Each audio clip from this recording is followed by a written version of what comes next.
Hello friends, I am Prithviraj Singh. तो चलिए guys, आज का ये मोशन का वीडियो शुरू करते हैं। पर शुरू करने से पहले पहला वीडियो आपने अगर नहीं देखा है तो आप जाकर देख सकते हैं, अगर आपको ये चीज़ें नहीं आती हैं जो मैं आपको अभी बताने वाला हूँ। So watch it. Physical quantity, okay, PQ लिख देता हूँ। फिजिकल क्वांटिटी, उनके टाइप्स जैसे स्केलर, वेक्टर, इन सभी के बारे में थोड़ा सा डिटेल में हम लोग गए थे पिछले वीडियो में। अगर आपको इसमें डाउट है तो आप जाके देख सकते हैं, अदरवाइज इट्स ओके। और concept of motion and rest, यानी कि मोशन एंड रेस्ट का कॉन्सेप्ट, कब वो बॉडी मोशन में है, कब कोई बॉडी रेस्ट में है, ये हुआ। अब इसके बाद मोशन एंड रेस्ट के बाद कॉन्सेप्ट ऑफ रिलेटिव मोशन, ये हमारा टॉपिक था लास्ट का। अगर आपको इस पार्टिकुलर टॉपिक में भी, किसी भी पार्टिकुलर टॉपिक में प्रॉब्लम है तो आप जा करके स्किप करके उस टॉपिक को देख करके जल्दी से आ सकते हैं। तो चलिए गाइस, आज का ये वीडियो शुरू करते हैं। इस वीडियो में हम डिस्कस करने वाले हैं velocity, acceleration, displacement, distance and speed. So let's begin. और सारे टॉपिक्स को अच्छे से देखेंगे, वैसे नहीं जैसे हम स्कूल्स में देखते हैं। सो बहुत ही इंटरेस्टिंग होने वाला है। सो स्टार्ट करते हैं। सपोज घड़ी के 4 बज चुके हैं। अगर आप जिस टाइम में भी खेले जाते हैं वो टाइम हो चुका है। अब जल्दी से आप तैयार हो चुके हैं। ये है आपका होम और ये है पार्क। अनफॉर्चुनेटली आपको ऐसे जाना है, ठीक है, क्लियर। इधर है 20 मीटर और इधर है 40 मीटर। जाने में आपको 15 मिनट लग जाते हैं। 4 बजे आप घर से निकले और 4:15 में आप वहाँ पर पहुँचे, यानी टोटल 15 मिनट्स, ठीक है। अब यूनिटरी मेथड थोड़ा हम अप्लाई करेंगे, लेकिन थोड़ी देर बाद, क्योंकि उसकी ज़रूरत स्पीड में पड़ेगी। अब हम आगे बढ़ते हैं। तो यहाँ से हम क्या बता सकते हैं कि डिस्टेंस हम किसे कहते हैं। तो मुझे लगता है आप भी अपना कमेंट बॉक्स में बता सकते हैं, क्योंकि ये तो लाइव नहीं है, नहीं तो आप अभी भी बता सकते थे। Okay, let's start.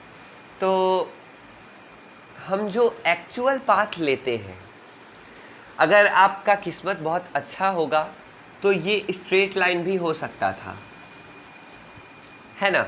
तो इसकी लेंथ कितनी होती वो आप पाइथागोरस थ्योरम से इजीली निकाल सकते हैं। चलिए निकाल लेते हैं, कोई दिक्कत नहीं है। तो इसको हम a मान लिए, तो a square is equal to 40 का स्क्वायर प्लस 20 का स्क्वायर इज इक्वल टू 40 का स्क्वायर कितना होता है 1600 प्लस 400 इज इक्वल टू 2000। फिर a का वैल्यू हो जाएगा √2000, लेकिन उतना करने की अभी ज़रूरत नहीं है, ठीक है। हम एक इजी लेंगे, √2000 को अब कौन करने जाए कि क्या होगा, ठीक है। तो अब हम स्टार्ट करते हैं।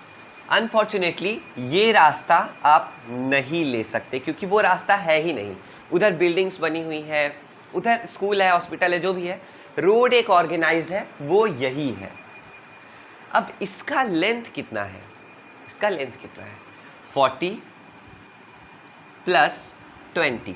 अगर आप इस पाथ पे कवर करेंगे तो 60 मीटर कवर करने के बाद आप पहुंच जाएंगे अपने पार्क में और आप खेल सकते हैं। तो उसके बाद, ठीक है, क्लियर। अब इसके बाद क्या होगा, हम कह सकते हैं कि what is distance. Then what is distance, length of, length मतलब जो भी आपने मेजर किया लेंथ, ठीक है, length of the actual path. Actual path से मेरा क्या मतलब है, एक्चुअल पाथ मतलब जिस पर आप चले या फिर कैसे भी, by any means of transport, लेकिन पैदल, बाइक से, साइकिल से, ट्रक से, कैसे भी, बस से। तो आपने जिस रास्ते को फॉलो किया, ठीक है, पार्टिकुलरली जिस रास्ते को, पार्टिकुलरली आपने इस रास्ते को फॉलो किया। हो सकता था कि एक रास्ता ऐसे भी होता, पर ये बहुत लंबा है तो आपने इसको फॉलो नहीं किया। आपने किसको फॉलो किया, आपने सिर्फ और सिर्फ इसको फॉलो किया। मैं बार बार इस पे इसलिए जोर दे रहा हूँ क्योंकि इसका एक बहुत बड़ा रोल आने वाला है। इस रास्ते को फॉलो किया, तो ये है आपका एक्चुअल पाथ। न्यूमेरिकल सॉल्व करते हुए भी आपको ये डिटरमाइन करना पड़ेगा कि वो उसका एक्चुअल पाथ है, एक्चुअल पाथ है कि वो फेक पाथ है, यानी वो ऐसे ही शॉर्टेस्ट डिस्टेंस की बात हो रही है। शॉर्टेस्ट डिस्टेंस तो सीधे H से P को कनेक्ट कर देंगे, शॉर्टेस्ट डिस्टेंस हो जाएगा, उससे शॉर्ट तो कुछ हो ही नहीं सकता।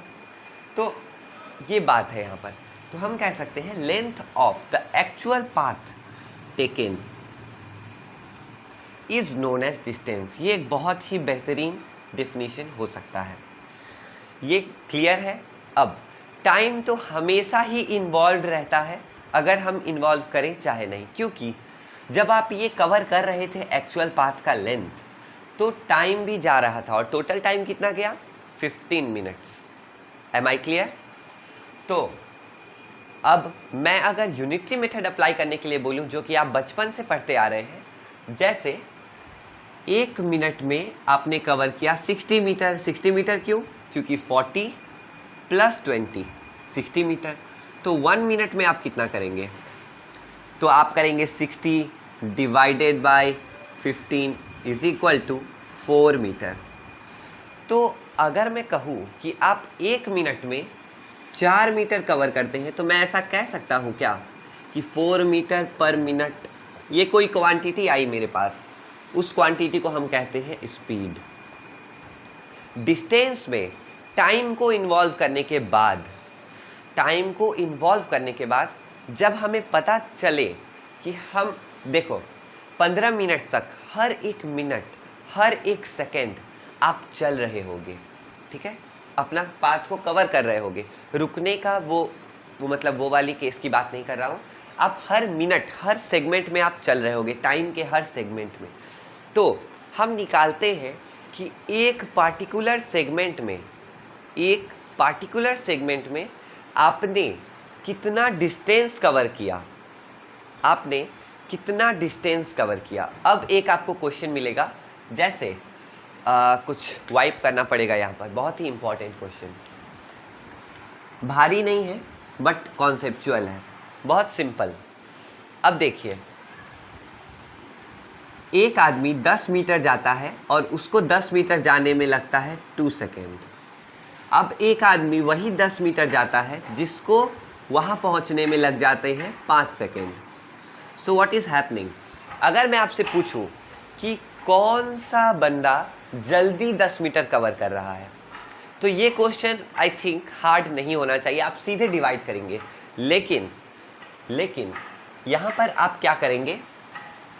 आप कहेंगे कि 2 सेकेंड में ये जाता है 10 मीटर, तो 1 सेकेंड में ये जाता है 10/2 मीटर। तो यहाँ 10 क्या था? डिस्टेंस। Am I clear? अब यहाँ 2 क्या है? टाइम है ना, इसमें कोई शक? अब मैं आपसे पूछ रहा हूँ 1 सेकेंड में आपने कितना डिस्टेंस ट्रेवल किया, 1 सेकेंड में यूनिट टाइम में, तो वो होता है स्पीड। ठीक है, यही तो आपने निकाला, स्पीड निकाला। तो स्पीड का फॉर्मूला क्या हो गया? डिस्टेंस बटा टाइम। तो ये थी यहाँ की डेरिवेशन। तो दिस इज कॉल्ड स्पीड। और मैं आपके और इंफॉर्मेशन के लिए बता देना चाहता हूँ कि डिस्टेंस के पास सिर्फ मैग्नीट्यूड होता है, डायरेक्शन नहीं होता है, ओनली मैग्नीट्यूड। ओके, तो जो स्पीड की फॉर्मूला आप बचपन से पढ़ते आ रहे थे, उसकी डेरिवेशन ये होती है। और मैं आपको बता रहा था कि डिस्टेंस के पास सिर्फ मैग्नीट्यूड। यहाँ पर आप देख सकते हैं 40 + 20 कर दिया हमने इसको कंसीडर नहीं किया कि ये 40 मीटर इस डायरेक्शन में है और ये 20 मीटर इस डायरेक्शन में है। इससे हमें कोई मतलब नहीं। टोटल डिस्टेंस निकालने के वक्त हमने सिंपली 40 + 20 कर दिया, यानी कि इसके मैग्नीट्यूड को ऐड कर दिया without any consideration about direction. So distance is a scalar quantity. अब time is also a scalar quantity, और डिस्टेंस में आपने टाइम को इन्वॉल्व किया है, ठीक है, तो जो भी क्वांटिटी आने वाली है, यानी हमारी स्पीड, वो भी स्केलर है। Speed and distance are scalar, आप यहाँ पर लिख सकते हैं, both quantities are scalar because speed has also only magnitude. Speed भी अगर आपको दी गई है कि ये 2 मीटर पर सेकेंड से जाता है और वो 5 मीटर पर सेकेंड से जाता है, तो अगर आपको रिलेटिव स्पीड निकालनी हो तो आप इसको डायरेक्टली प्लस या माइनस कर सकते हैं। और क्यों कर सकते हैं? क्योंकि इसके पास डायरेक्शन का कंसीडरेशन करने की ज़रूरत नहीं है, इस क्वांटिटी के पास डायरेक्शन नहीं होती है। आप जिधर भी जाओ इसको इससे कोई मतलब नहीं है।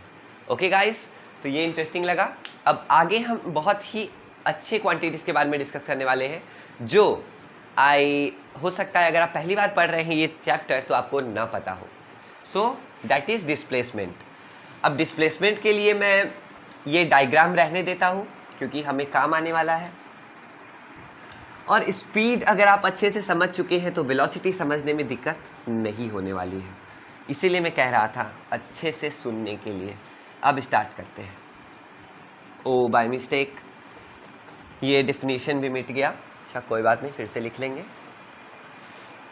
देखो, डिफिनीशन को कभी याद नहीं करना चाहिए, इसीलिए मैं अपने हर वीडियो में, मतलब पिछले वीडियो में भी मैंने बताया था कि डिफिनीशन को तोड़ तोड़ करके उसका मीनिंग। तो अब स्टार्ट करते हैं। तो कुछ अच्छा ले लेते हैं यहाँ पर, जैसे अगर ये हो जाए 4, ये हो जाए 5, तो 16 प्लस 25 नहीं, ये वाली भी नहीं होगी। पाइथागोरियन ट्रिपलेट अगर आपको याद है तो सजेस्ट कर सकते हैं, because I am struggling with it. तो 4 and 3 ऑब्वियसली। ओके, तो अब हम डिस्कस करने वाले थे डिस्प्लेसमेंट, और इस वर्ड का मतलब भी हम देखेंगे। डिस्प्लेसमेंट में जो ये वर्ड है डिस्प्लेस से साफ पता चलता है कि एक ऑब्जेक्ट है जिसको हमने ए पोजीशन से बी पोजीशन तक डिस्प्लेस कर दिया है।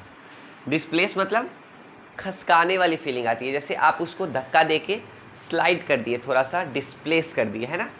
तो अब हम डिस्कस करेंगे कि डिस्प्लेसमेंट एक्चुअली में होता क्या है। अब सिंपल सबसे पहले आप समझिए इनिशियल पोजीशन क्या होता है। इनिशियल पोजीशन जहां से आप स्टार्ट करते हैं, स्टार्टिंग पॉइंट, जहां से भी आप स्टार्ट करेंगे वो होता है इनिशियल पोजीशन। आई से आप उसको डिनोट कर सकते हैं। और फाइनल पोजीशन, इनिशियल की स्पेलिंग अगर आपको नहीं पता है तो मैं बता देता हूँ, इनिशियल, ठीक है। अब फाइनल आप सबको पता ही है, फाइनल एग्जाम्स होते हैं तो फाइनल का स्पेलिंग। अब फाइनल पोजीशन क्या होता है? जहाँ पर आप रुकते हो, ठीक है। और अगर आप वहाँ नहीं भी रुक रहे हो, इस बात पे ध्यान देना, क्वेश्चंस बनाने में हेल्प होगी।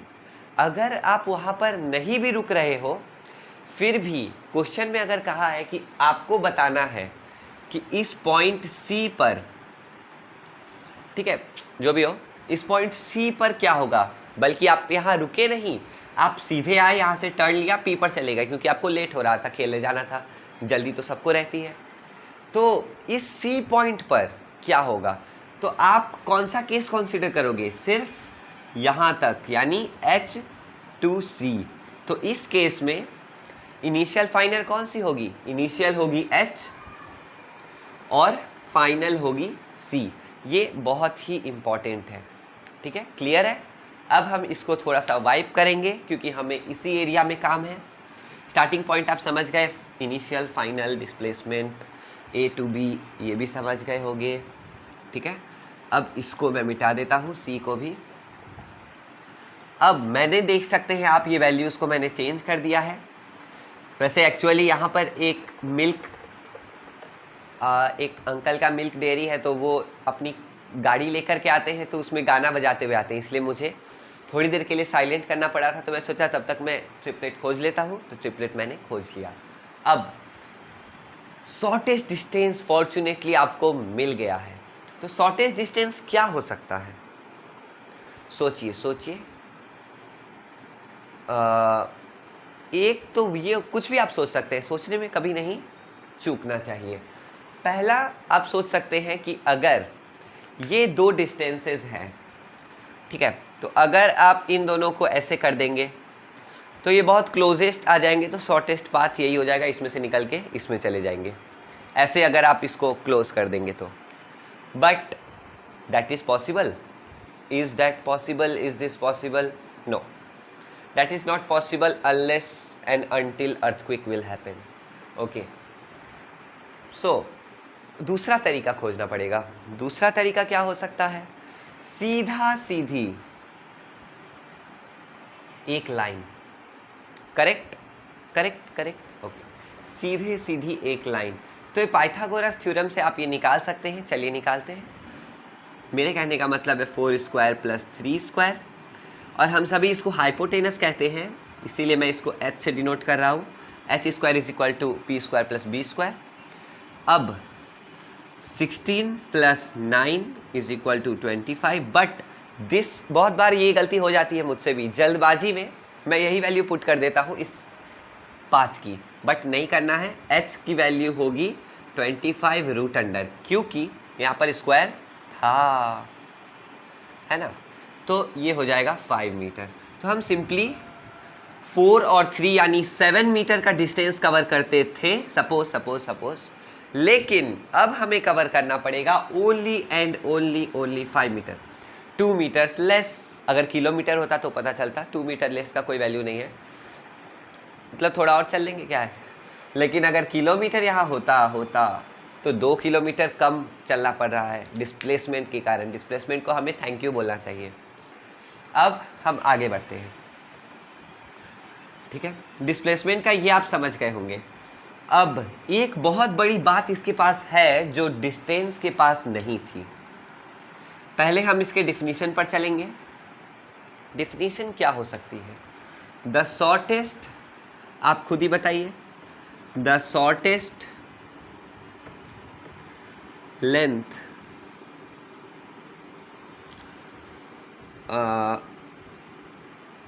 या फिर आप कह सकते हैं पिछले डिफिनीशन के स्ट्रक्चर के अनुसार, shortest length of the shortest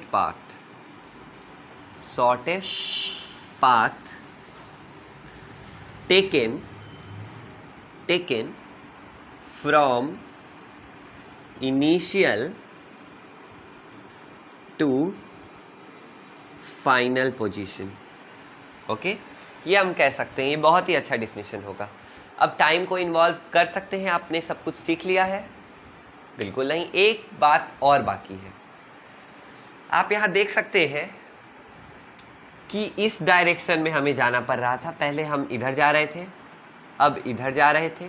और आपको एक झलक में बताना चाहूँगा क्लास 11th में कैसे इसको आपको ऐड करना पड़ेगा, वेक्टर एडिशन।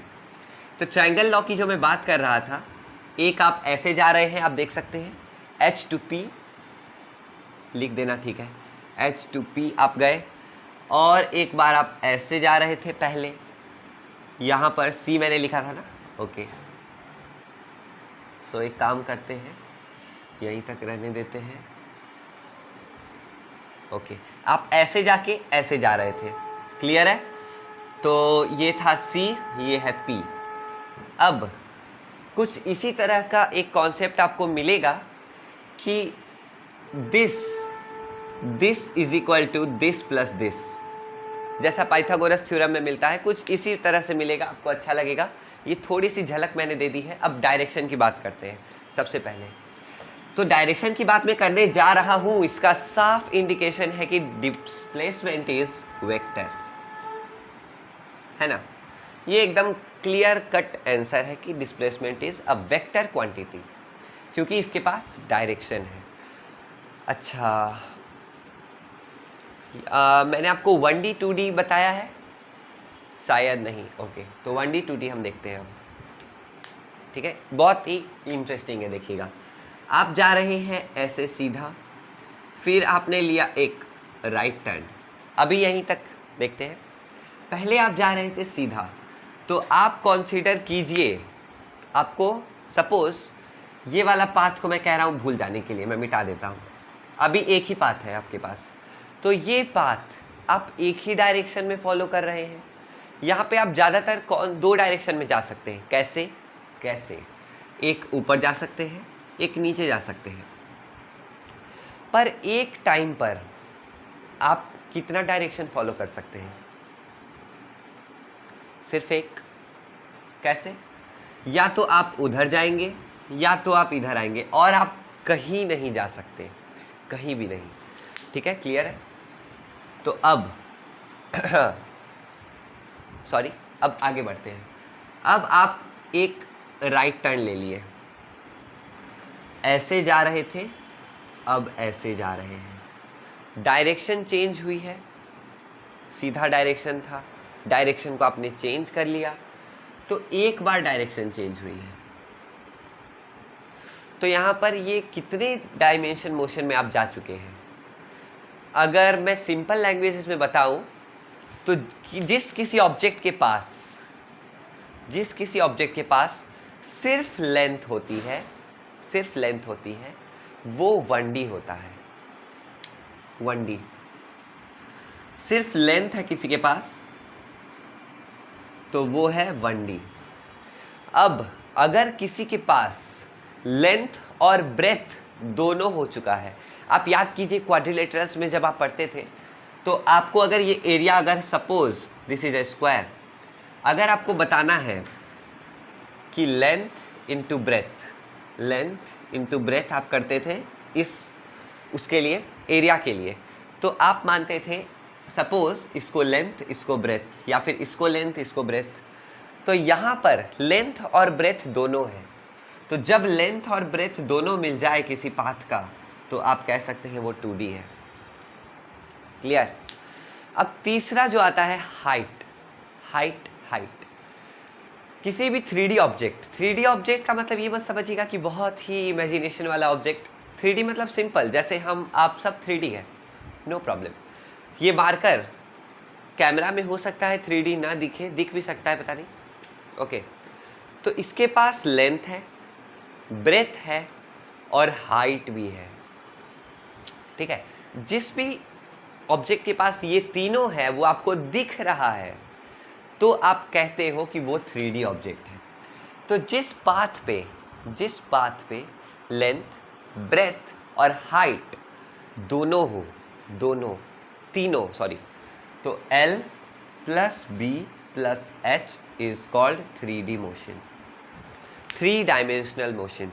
ये बहुत ही इंपॉर्टेंट बात है, हो सकता है ये आपको कोई भी 9th का टीचर ना बताए, बट ये बहुत इंपॉर्टेंट कॉन्सेप्ट है, आपको समझना जरूरी है, आपकी बुक में भी नहीं है। ठीक है, तो ये होता है 3D और ये था 2D। ये लेंथ हो तो 1D, लेंथ प्लस ब्रेथ हो तो 2D, और length plus breadth plus height हो तो 3D। ये क्लियर है? अब हाइट कैसे हो सकता है किसी भी पाथ का? ठीक है, हाइट कैसे हो सकता है? हम बहुत ही क्लियर एग्जांपल लेंगे, चिंता मत कीजिए। ये लेंथ है, अभी 1D में चल रहे हो, है ना? मेरे साथ साथ बताना। मैंने एक बार डायरेक्शन चेंज किया, 2D में आ गए। अब यहाँ पर आपके पास एक रॉकेट है। रॉकेट कैसे जाता है? एकदम सीधा, जूम, है ना? तो यहाँ पर रॉकेट में बैठ करके आप सीधे उड़ गए। अगर मैं बोर्ड को ऐसे कर दूं, प्लेन, है ना, तो यहाँ से आप सीधे उड़ सकते हो। क्लियर है ना? तो यहाँ पर रॉकेट से आकर आपने सीधे बोर्ड के बाहर निकल गए। रॉकेट तो सीधा ही जाता है, यहाँ अगर रॉकेट है ऐसे तो वो सीधा निकलेगा। तो यहाँ पर ये आपके पाथ की हाइट हो गई। अब आप फॉलो कर रहे हैं 3D पाथ, 3D मोशन। ये बहुत इंपॉर्टेंट था। अब मैं देखता हूँ टाइम कितना बाकी है। ओहो, ओनली 2 मिनट्स। ओके, ये बहुत इंपॉर्टेंट टॉपिक था जो कि आप समझ चुके। मैं जल्दबाजी नहीं करूँगा क्योंकि जल्दी मतलब क्वालिटी कंटेंट डालने से मतलब है, क्वालिटी कंटेंट होना चाहिए। अब क्या बताएं। ठीक है, चलो आगे बढ़ते हैं। 1D 2D 3D आप समझ गए हैं, वेक्टर है, डिस्प्लेसमेंट ये भी समझ गए हैं। अब स्ट्रेट लाइन, 2D 3D की बात यहाँ नहीं करेंगे डिस्प्लेसमेंट में, आपके मतलब 9th क्लास में, और ज़रूरत भी इतना ही है, उसके आगे ज़रूरत भी नहीं है अभी। ये ओके, 1D में मैंने आपको बताया 2 रास्ता हो सकता है, या तो आप आगे बढ़ोगे या तो आप पीछे बढ़ोगे। साइड में जाने का तो रास्ता नहीं है, या तो आगे जाओगे या तो पीछे आओगे। तो ये है आपका 1D का नंबर लाइन, आपने पढ़ा होगा, है ना? तो नंबर लाइन पर जैसे नंबर्स को रिप्रेजेंट करते हो वैसे आप यहाँ पर रिप्रेजेंट कर सकते हो। ये मैंने एक स्ट्रेट लाइन लिया, सपोज आपको जाना है इधर, तो इधर मिटा देते हैं, इधर तो जाना नहीं है, कंफ्यूज करने से क्या फ़ायदा। अब स्टार्ट करते हैं, बहुत इंपॉर्टेंट। यहाँ पर 0, क्योंकि आप स्टार्ट कर रहे हैं यहाँ से, अभी तक आपने 1 भी मीटर डिस्प्लेसमेंट नहीं किया है, मीटर्स मिलेंगे। अब एक गैप छोड़ा मैंने, मैं कह रहा हूँ ये है 1 मीटर, यहाँ पर मैं कह रहा हूँ ये है 2 मीटर। जब आप यहाँ आ जाओगे, और एक बात को ध्यान रखना, स्ट्रेट लाइन की जब भी बात हो रही हो तो डिस्प्लेसमेंट प्लस और डिस्टेंस दोनों क्या होता है, सेम होता है, क्योंकि शॉर्टेस्ट डिस्टेंस ही आप कवर कर रहे हो और एक्चुअल डिस्टेंस कवर कर रहे हो, तो डिस्प्लेसमेंट और डिस्टेंस स्ट्रेट लाइन मोशन में सेम ही होता है। इस बात को नोट में आप डाल के लिख सकते हैं। अब मैं तो इधर गया, लेकिन अब मेरा मन नहीं माना, मैं यहाँ तक आया, यहाँ तक, मेरा नाम है पृथ्वी तो मैं P लिख देता हूँ, P यहाँ तक आया, P से पोजीशन भी हो सकता है। अब मेरा मन किया मैं इधर बढ़ूँ, ठीक है, एक स्ट्रेट लाइन अच्छा सा खींच लेते हैं, थोड़ा सा गड़बड़ है पर कोई बात नहीं, ठीक। तो आपको पता होगा नंबर लाइन में, इंटीजर्स में 0 के एक तरफ पॉजिटिव एक तरफ निगेटिव, तो आप किधर भी पॉजिटिव निगेटिव ले सकते हैं। ये फिजिक्स की बहुत ही अच्छी बात है, ठीक है। इधर मैंने लिया पॉजिटिव, आप इधर भी ले सकते थे, और इधर मैंने इधर पॉजिटिव ले लिया था, तो अब मेरे पास एक ही रास्ता बचता है जो कि है नेगेटिव, तो मैंने इधर ले लिया नेगेटिव। फिर मैं यहाँ तक पहुँच गया। यहाँ पर आप कैलकुलेशंस पर गौर कीजिएगा, डायरेक्शन है, और जब तक डायरेक्शन, फिजिक्स में प्लस माइनस मतलब साइन नहीं, प्लस माइनस मतलब डायरेक्शन। प्लस अगर आप जा रहे थे अब माइनस जा रहे हैं, तो इसका मतलब क्या है पता है, आप अपोजिट डायरेक्शन कंसीडर कर रहे हैं। पहले जा रहे थे इधर, अब एग्जैक्ट अपोजिट जा रहे हैं, बस यही मतलब है प्लस माइनस का, और कुछ नहीं, कंफ्यूज होने की ज़रूरत नहीं है। अब हम कैलकुलेट करते हैं। पहले मैं गया 0 से 1 मीटर, बट सॉल्व करते वक्त ये डायरेक्शन का जो साइन है आपको हेल्प करेगा, तो आप वहाँ पर पुट करेंगे। अब प्लस जैसे नॉर्मली करते हैं, अब मैं वापस आया यहाँ तक।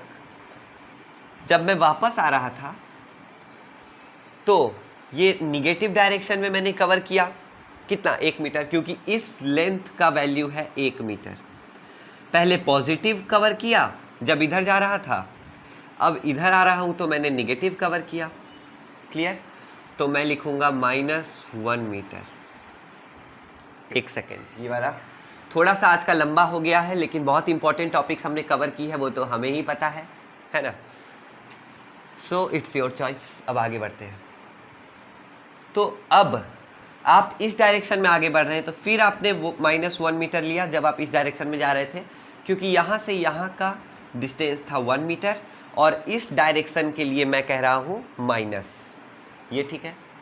अब फिर से प्लस बट -1 मीटर, तो आप इसको कर सकते हैं 1 metre -1 metre -1 metre, plus minus minus होता है, तो इसका वैल्यू आएगा -1 मीटर, क्योंकि 1 मीटर ये दोनों कट जाएगा, प्लस माइनस, और ये -1 मीटर आंसर। बट तो एक और आपको पता चला कि स्ट्रेट लाइन मोशन में जब आप कहीं भी जा करके, स्ट्रेट लाइन को छोड़ो, अभी तो किसी भी मोशन में आप कहीं भी अमेरिका जा कर के वापस आके उसी पोजीशन, उसी पॉइंट पर खड़े हो गए ना गलती से, तो क्या होगा पता है, टोटल डिस्प्लेसमेंट जाने और आने में हो जाएगा 0, हो जाएगा 0। सच में देखो कैसे, ये वाला समझ में आया। डिस्प्लेसमेंट का आप न्यूमेरिकल ट्राई कर सकते हैं, क्योंकि डिस्प्लेसमेंट मुझे नहीं लगता अब आपका कुछ फंसना चाहिए। वेलोसिटी और एक्सेलरेशन हम डिस्कस करेंगे अगले वीडियो में। यहाँ पर बस एक ये देख लेते हैं, यहाँ से यहाँ तक 1 मीटर, फिर से लिखेंगे, फिर से समझेंगे, अच्छा लगेगा। चलिए, यहाँ से आप यहाँ गए, इसका लेंथ था 1 मीटर, पॉजिटिव डायरेक्शन में बढ़ रहे हो, पॉजिटिव 1 मीटर। ये है, ये O क्या है, 0 क्या है, स्टार्टिंग पॉइंट, अब बस जॉगिंग करने के लिए जैसे लोग जाते हैं आते हैं, घर तो आ ही जाते हैं ना वापस, तो फिर आपने वापस आने का प्लान किया इस डायरेक्शन में, तो अब आप कवर करोगे -1 मीटर। ऐड करते हैं 1 मीटर प्लस -1 मीटर। ये समझ में आ रहा है मैं ऐड क्यों कर रहा हूँ? क्योंकि मुझे चाहिए रिजल्टेंट सम, तो मैं इसको सम कर रहा हूँ। टोटल डिस्प्लेसमेंट टोटल करने के लिए तो प्लस करते हैं, प्लस कर रहा हूँ। अब मेरी क्या गलती है, इसमें माइनस आ गया, ठीक है। तो आप कह सकते हो 1 मीटर -1 मीटर, माइनस तो डायरेक्शन के लिए है 0, है ना अमेजिंग। अगर आप 2 तक भी जाते तो +2 मीटर, फिर -2 मीटर, फिर हो जाता 0। अगर आप 100 मीटर भी चले जाते फिर वापस आ जाते तो फिर +100 मीटर और -100 metre, 0। But distance has no direction, तो आप उसको माइनस नहीं लगाएंगे, जाएंगे तो भी +100 और आएंगे तो भी +100, -100 की कोई जगह नहीं। 200 आपने कवर किया, कॉन्ग्रेट्स, आज का जॉगिंग का टारगेट पूरा। तो ये था हमारा बहुत ही इंपॉर्टेंट टॉपिक्स हमने देखा। अब अगले वीडियो में हम देखेंगे वेलोसिटी और एक्सेलरेशन। अच्छा लगा हो तो एक लाइक तो बनता है। बाय।